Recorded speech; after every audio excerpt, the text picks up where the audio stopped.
Good evening, everyone. My name is Dr. Ray Paparati from Life Point Church International, and I'm so glad that you're here with me tonight in part 3 of the Corona Cure, a 5-minute strategy to help you during this process. Over the past few days, we've been looking at different strategies using an acronym for Corona and seeing how they affect us and how we can better manage our lives through this pandemic that's hitting us head on. Tonight, I want to look at the third letter, a small little strategy, and that is the letter R, standing for the word retreat. Retreat. Now, that's a very unique word. You're going to hear that word so much over the next few days, especially if you live anywhere near where we are here in New York State. You'll know that our governor issued a mandate starting tomorrow night, Sunday night, that all people, all workforce, except for essential workforce, are mandated to stay home. And so we have that isolation, that retreating now that is being forced upon us. And as we look at this tonight, it's really not a bad thing. And I wanted to give some strategies with that word and how to better face our situation. Aside from retreating for the sake of avoiding ceasing to spread bacteria, this mandate has brought actually a level of sobriety to family time. It has brought and should bring a family closer together as we're forced to be around each other more so than ever before. Now, retreating is not just being alone. It has a targeted isolation which we could all use to our benefit. Now think of this.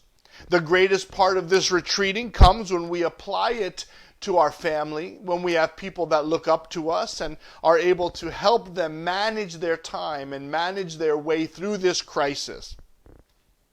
But I see something here that is greater than even the physical side of removing ourselves from other people. The greatest part of this retreating comes when we apply it spiritually. We see the benefit as we retreat ourselves into God's presence. Retreating into God's presence. I want to read a passage of Scripture. I'm going to read to you 12 verses from Psalm 91, and this is what it says. He who dwells in the shelter of the Most High will abide in the shadow of the Almighty. I will say to the Lord, my refuge and my fortress, my God in whom I trust. For it is He who delivers you from the snare of the trapper, from the deadly pestilence. He will cover you with His pinions, and under His wings you may seek refuge. His faithfulness is a shield and a bulwark. You will not be afraid of the terror by night, or the arrow that flies by day, or the pestilence that stalks in the darkness, or the destruction that lays waste at noon.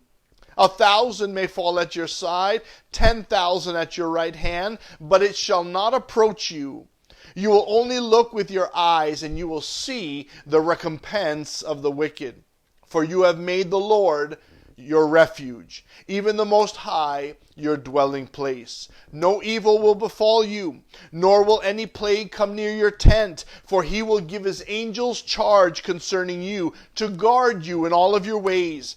They will bear you up in their hands, and that you do not strike your foot against a stone. Now, as we look at that and see, as we retreat ourselves into the presence of God, as we pull back and spend just a moment with Him, a moment in prayer, a moment in reading His Word and seeking God, He unfolds for us this enormous promise that is true to each person that takes refuge in it. He brings deliverance. Some of the points that he says here out of this passage, He brings deliverance when He says He delivers us from the snare of the trapper. He delivers us from deadly pestilence. He covers us in protection. He brings stability to our lives.